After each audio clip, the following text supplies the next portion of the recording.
भाई ये क्या बंदा है, एकदम माहौल ही ऐसा हो गया कि भाई हम तो चाह रहे थे कि किसी को भाई वायलेंस ना करे, वी आर फॉर पीस, पर ये भाई ये देखो प्रोपेगेंडिस्ट एक नंबर के। सारी मुसीबत की जड़ इजराइल है, ईरान अच्छे से जानता है एंड उसको अटैक नहीं कर रहा। बकवास की भी हद होती है। देखो ये बंदा इतना बेवकूफ है नहीं, बेवकूफ बनाता है। इतने सारे वीडियोस आए हैं एंड ये 5 दिन पहले की रिकॉर्डिंग है, from when we are recording this particular video. इतने जड़ दिए मिसाइल्स इजराइल के ऊपर, इतनी ज्यादा जड़ दिए हैं, कितने सारे वीडियोस आ रहे हैं, इतनी सारी बैलिस्टिक मिसाइल्स, ठीक है, कोई उसका ऑपोजिशन भी नहीं है।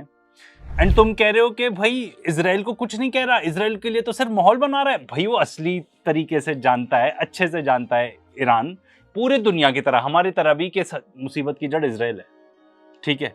एंड आपने अगर पता नहीं देखी कि नहीं, कुछ इंडियन रिपोर्टर्स ही हैं, इनकी इतनी बढ़िया रिपोर्टिंग रही है, एक आध एडिटर इनको जरा दिखा दो। नहीं, हनुमान जी याद आ रहे हो?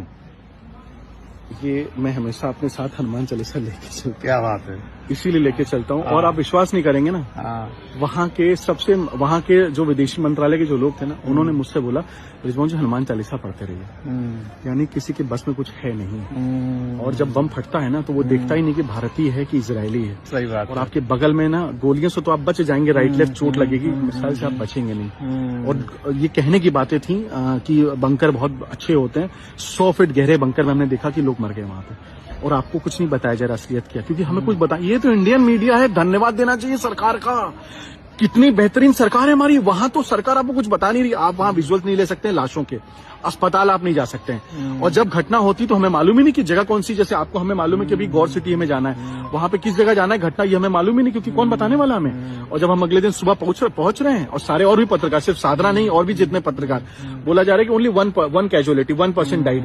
लेकिन वहां पे जो लोकल जो इजरायलियन जो कि यहाँ पे हिमाचल वचल आते हैं फूकने के लिए, उन्होंने बताया there were 4 houses, nobody is alive. इससे पता लगता है कि बड़ी वहां घटना हुई।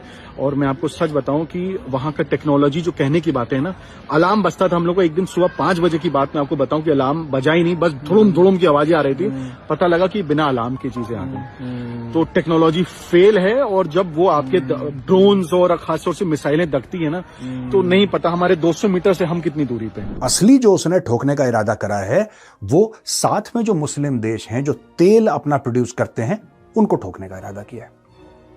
और अगर आप देखेंगे ईरान की स्ट्रेटजी, ईरान लगातार दर लगातार उन चीजों पे वार कर रहा है, पहले जैसे मैंने आपको बताया ना, जो मिलिट्री बेसिस हैं उन पे वार किए, फिर रैंडम दुबई के किसी होटल में, अबू धाबी के किसी होटल में या रेजिडेंशियल कॉम्प्लेक्स में, कि लोगों में अफरा तफरी हो।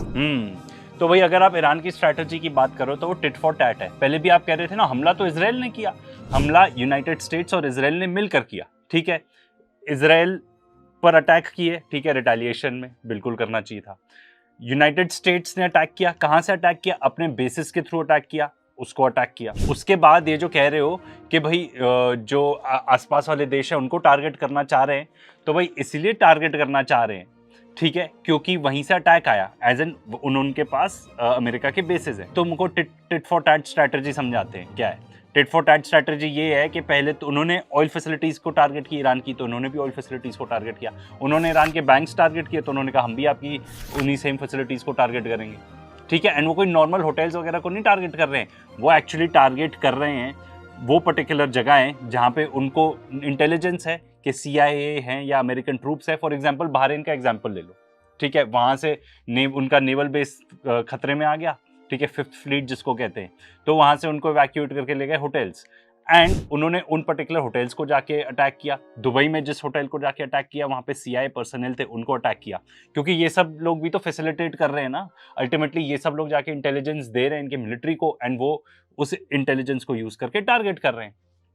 एंड अगर आप मेरी बात नहीं मानते, बिल्कुल मत मानो, ये एक US वेटरन है, वो सेम चीज बता रही है, सुन लो।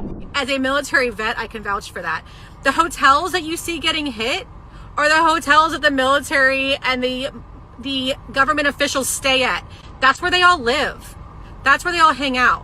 The Crown Plaza that got hit in Bahrain, that's literally where like the SEAL teams stay. That's where the senior officers stay. The Palm Hotel in Dubai, same. जो भी Iran कर रहा है इसमें कुछ भी रैंडम नहीं है, वो उतना ही एस्केलेट कर रहा है जितना USA और इजराइल एस्केलेट कर रहे हैं। 4 थप्पड़ दो यार इस आदमी को, 4 थप्पड़ मुंह पे।